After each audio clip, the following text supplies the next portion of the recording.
In the world would you get a platform, a program like that through a Congress that seems to be weaned on free trade? It's funny how I started with the money, didn't I? First thing you heard about me in this race was a $100 limit. I bet everybody in the newsroom laughed. Ah, Roemer, he's not serious. Yes, I am. You give me 1 million families at $100, I'll have more money than McCain and Romney had in the primaries 4 years ago. Watch me. I'm not opposed to money in politics. If I get it, I'll spend it on your station and on others. What I'm opposed to is that it comes in the dark. It comes with a special interest attached. It comes in a big check. It comes in a PAC. We have super PACs now that are supposedly independent of the candidate. Do you believe they're independent, Mike? Of course you don't. They're run by the chief of staff and the former campaign manager of the very candidate. We had one candidate who went to a fundraiser for the super PAC and then wrote to the FEC, oh, they're independent. You know, I was born, just not yesterday. The system is corrupt. It is institutionally corrupt. Now, unfair trade's growth is not the only symptom of a corrupt system. A tax code that you cannot read, a budget that was imploded with earmarks, that there was no supervision. I mean, the battle in this country is against federal spending. That's the battle that has to be won.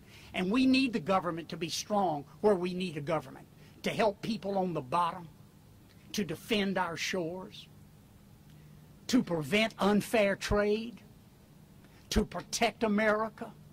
I'm not against government. What I'm against is sloppy, fat, bloated, inefficient government. And these are the battles that have to be won. But I believe, Mike, at the age of 67 and 45 years of political experience, that the money is in control.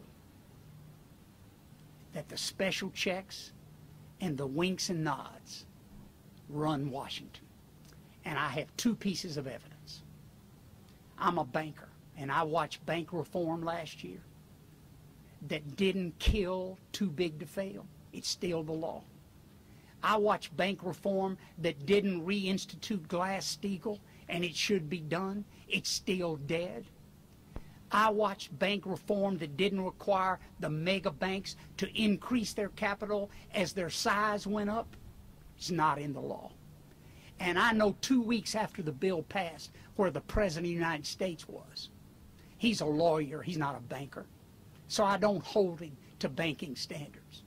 But I know where he was 2 weeks after the bill passed. He was on Wall Street at a fundraiser hosted by Goldman Sachs, who I considered a firm that lied and stole and cheated, and not one person went to jail except the poor homeowners underwater from their bad mortgages.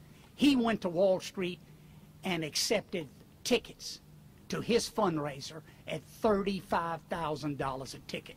This system is corrupt. And I don't just hold President Obama to a standard of moral high ground. I hold them all. And I challenge any person running for president, at this late date, join with me. Fight for American jobs and don't take the big money. Join with me. You could be president of the United States. And looking at this field, it's the only way they'll become president.